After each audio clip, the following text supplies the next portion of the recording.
there in London. Now, let's take you back to federal politics because the dumping of federal frontbenchers Ed Husic and Mark Dreyfus has sparked reaction both within the Labor Party and among some leading figures in the Muslim and Jewish communities.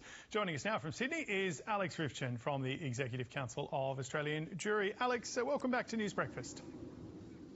Thank you. Good morning. I just wanted to get your reaction first. I mean, at times your organisation has been pretty critical of both Mr Husic and Mr Dreyfus. What was your reaction to their departure, though?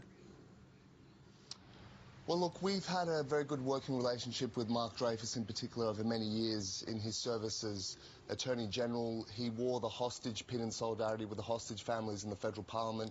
He travelled to Israel several months ago to tour the south and again express his solidarity there.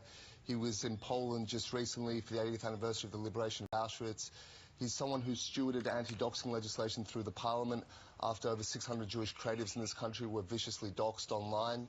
So we worked very effectively with him and we're very grateful to him for the work that he's done and we wish him all the best for the future. But certainly cabinet reshuffles are part and parcel of Australian politics, particularly coming out of a federal election. And likewise with Mr Husic, we've enjoyed a very warm relationship with him over many years. He made statements after October 7 which were very troublesome for the community. He levelled accusations at Israel which we fundamentally disagree with. But again, you know, reasonable people will differ on these things and we wish Ed Husic all the best as well. The new cabinet is set to be announced today, probably in a few hours' time. Is there someone you'd like to see promoted, perhaps in Mark Dreyfus's place? Oh, look, there's no one that I would particularly identify. I mean, there's a lot of talent, there's a lot of fine people that have been returned and new people elected. And I think there's rich pickings there for the Prime Minister to choose his cabinet going forward and his team. But whoever is chosen at those key posts for the Jewish community on matters of national security, of social cohesion, foreign policy, law reform, these sorts of things, we look forward to working closely with the government and whoever they appoint into those positions.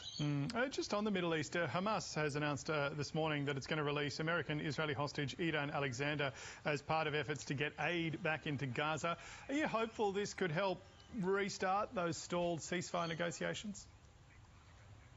Well, look, certainly the news that any of the hostages are going to be released is very positive and welcome. But ultimately, we understand the parameters for peace, and there can be no peace while over 20 live hostages are being held, over 50 in total, and while Hamas continues to exert significant influence over what happens in Gaza. So the quicker we can see a resolution to this issue, the defeat or the surrender of Hamas, and the release of all the hostages, certainly the better from our point of view. All right, Alex Ryvchin, we appreciate you joining News Breakfast this morning. Thank you so much.